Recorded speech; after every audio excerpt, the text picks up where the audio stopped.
حضرت عباس نے اتنی وجہ بیان کی، بابا جان ہاتھ باندھ کر، جس زبان سے واحد کہہ دیا اب اس سے اسنان نہیں نکلتا، شرم اور حیا آتی ہے۔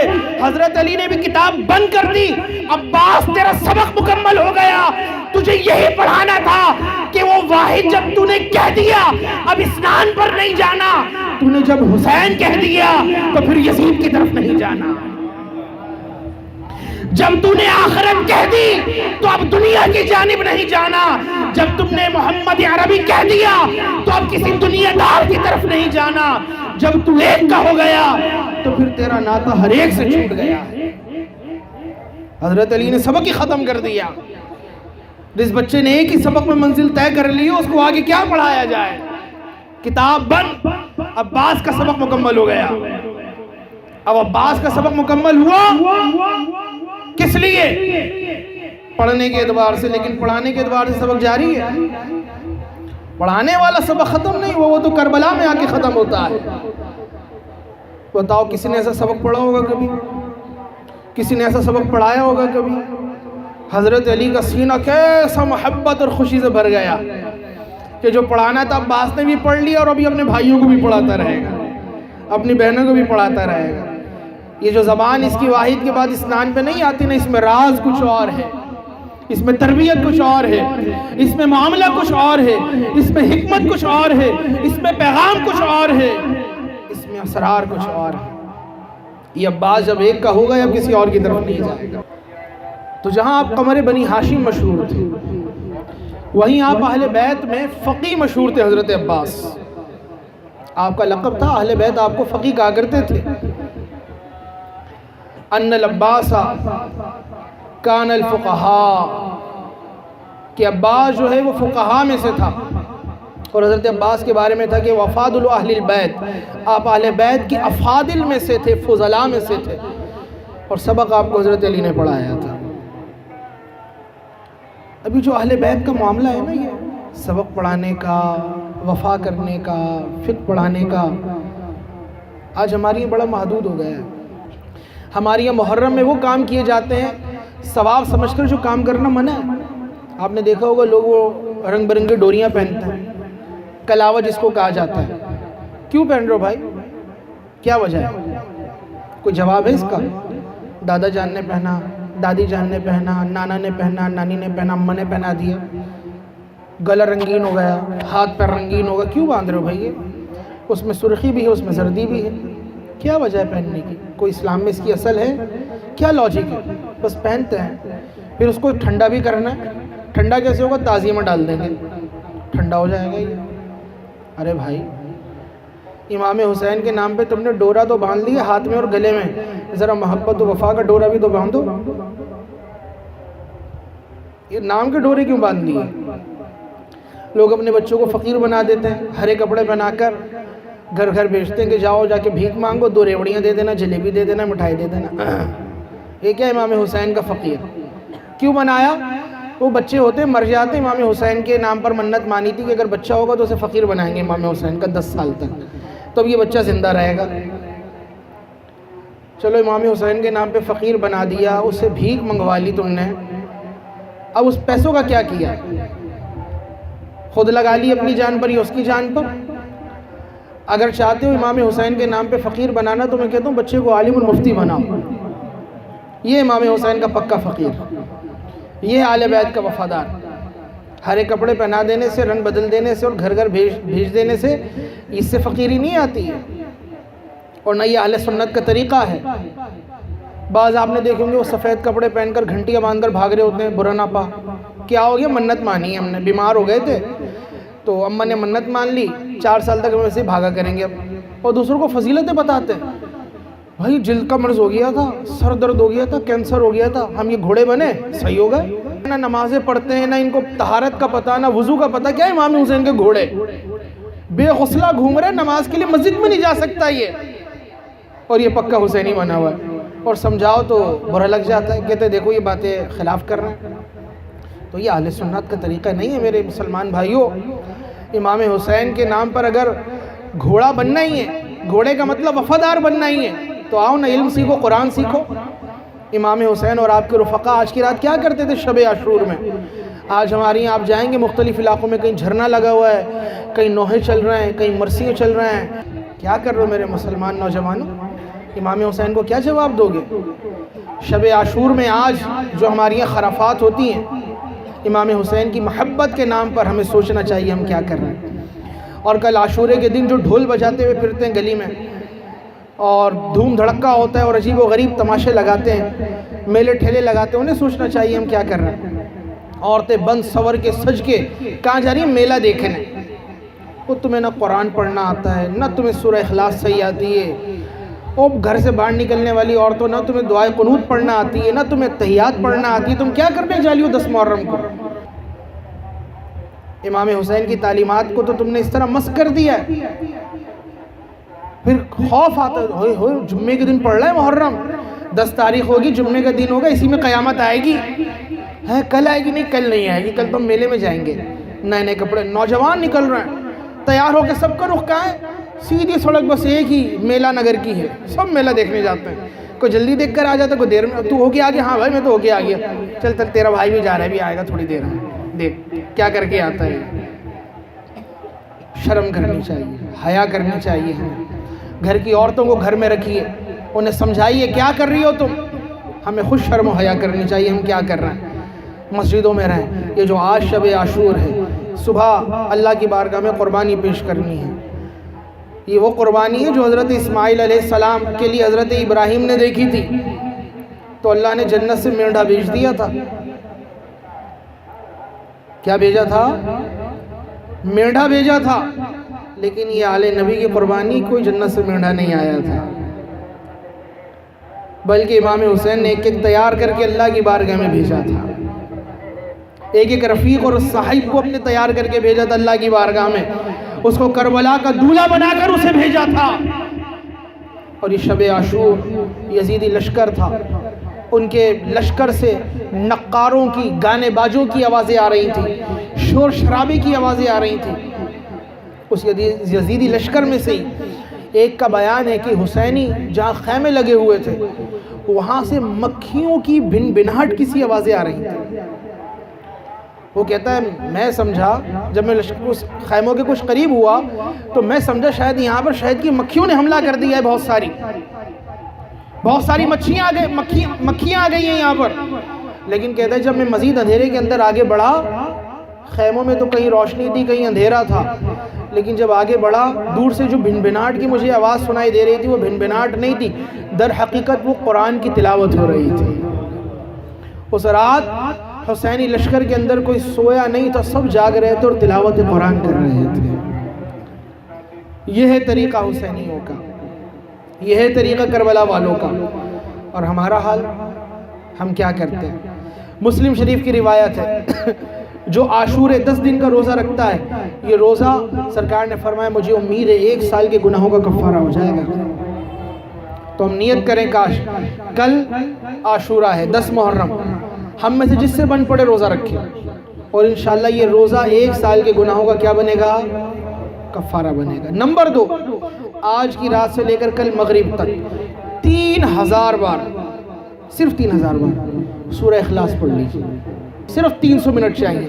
اسے آپ گھنٹوں پہ ڈیوائیڈ کر لیجئے اور یہ پڑھ کے دیکھ لیں. آپ جو آپ پڑھ رہے ہیں نا لوگ، یہ وظیفہ پڑھ لو، یہ کام کر لو، یہ کام کر لو، یہ 3000 بار سورہ اخلاص پڑھ لیں اور پڑھنے کے بعد پورے سال اس کی برکتیں اپنی آنکھوں سے دیکھیے. اگر ہم مل گئے تو آ کر بتائیے گا، نہ ملے تو دوسروں کو بتائیے گا کہ میں نے عاشورے میں 3000 بار سورہ اخلاص پڑھی تھی اور پڑھ کے کل آل علی اور اہل بیت کو وصال کی تھی. پورے سال انشاءاللہ آپ کے گھر میں خیر و برکت اترتی رہے گی، مالی تنگی نہیں ہوگی انشاءاللہ. اگر لکھوا کے لے جانا چاہیں تو لکھوا کے لے جائیے گا، مہر لگا کے دے دوں گا. پورے سال انشاءاللہ آپ کے گھر میں مال کی تنگی نہیں ہوگی. کیا پڑھنا ہے؟ 3000 بار سورہ اخلاص پڑھنی ہے. اگر کام اٹکے ہوئے نا آپ کے، کسی کی نوکری نہیں لگتی، کسی کی جاب کا مسئلہ ہے، کسی کا ہی مسئلہ اٹکا ہوا ہے، کسی کا ہی مسئلہ رکا ہوا ہے، نماز عشاء اگر آپ نے پڑھ لی بہت اچھی بات، نہیں پڑھی نماز عشاء سے لے کر کل کی مغرب تک نمازوں کے بعد آپ اس کو ڈیوائیڈ کر لیں، 500 بار 200 بار کر کے آپ اس کو پڑھ لیں. اور یہ تو شب جمعہ ہے، ثواب آپ کو زیادہ بڑا کر ملے گا. اور کل مغرب تک اس تعداد کو پورا کر لیں، اور پورا کرنے کے بعد 2 منٹ کے لیے سر جھکا کر آل علی رضی اللہ عنہ اور آل بیت کی طرف متوجہ ہو کر عرض کریں میرا نذرانہ قبول کریں۔ اب یہ نذرانہ آپ کا ہے کیا؟ حدیث شریف میں آیا جو ایک بار سورہ اخلاص پڑھتے ہے اسے تہائی قرآن کا ثواب ملتا ہے۔ تو جس نے 3 بار پڑھی کتنا ثواب ملا؟ بولیے۔ تو جس نے 3000 بار پڑھی کتنے قرآن بن گئے؟ جی 1000 قرآن پاک۔ کتنے؟ اور وہ بھی شب جمعہ کے اندر اور جمعے کے دن کے اندر، تو فضیلت بڑھا دی جاتی ہے، 70 گنا فضیلت کر دی جاتی ہے۔ تو اگر 1000 کو 70 سے ملٹیپلائی کریں گے تو کتنے ہو جائیں گے؟ جی 70,000۔ کتنے؟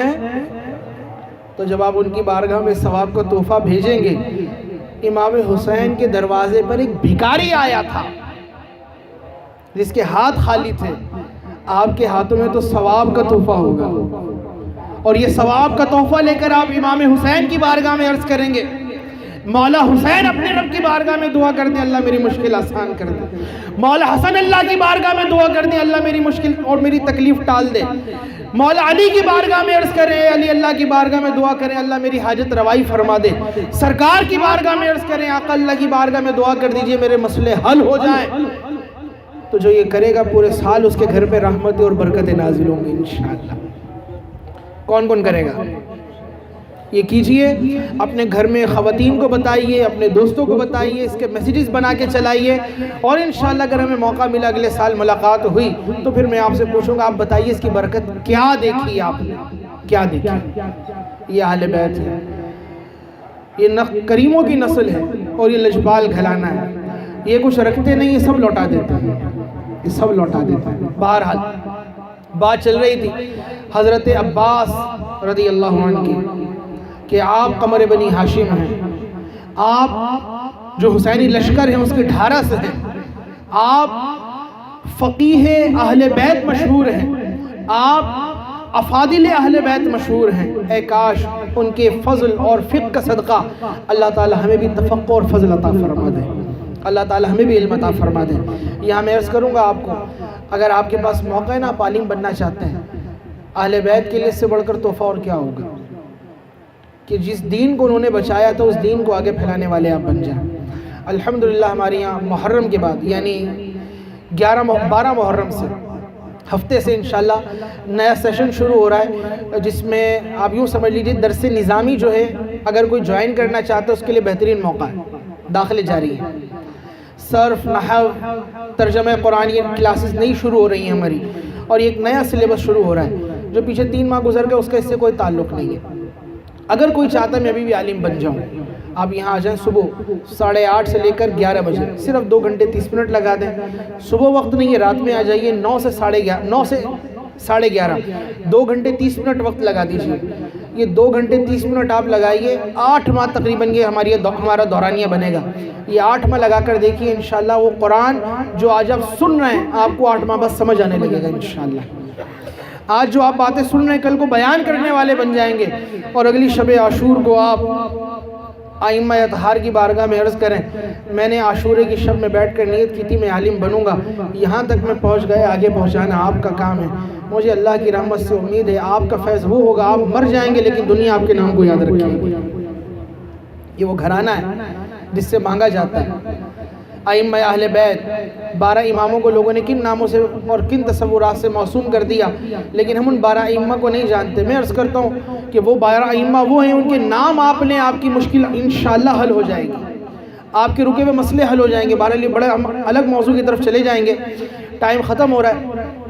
آخری میں حضرت عباس رضی اللہ عنہ کی قربانی کے حوالے سے چند جملے عرض کروں گا کہ آپ نے جب اصحاب و آوان اپنے نذرانے پیش کر چکے، حضرت عباس کے پاس علم ہے حسینی لشکر کا، آپ آتے ہیں اور آنے کے بعد آپ امام حسین رضی اللہ عنہ کی بارگاہ میں عرض کرتے ہیں، سر جھکا کر اے حسین کہ مجھے اب جانے کی اجازت ہے؟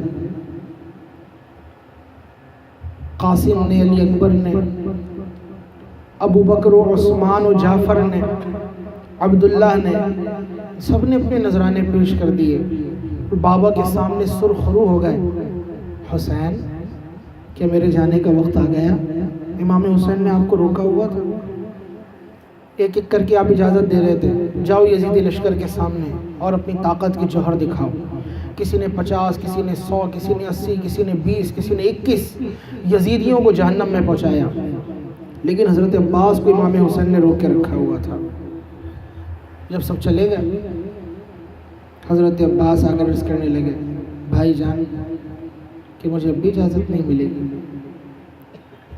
امام حسین نے ایک نظر حضرت عباس کو دیکھا اور کہا، عباس تم تو میرے لشکر کے علم بردار ہو، تم تو میرے لشکر کا علم اٹھانے والے ہو.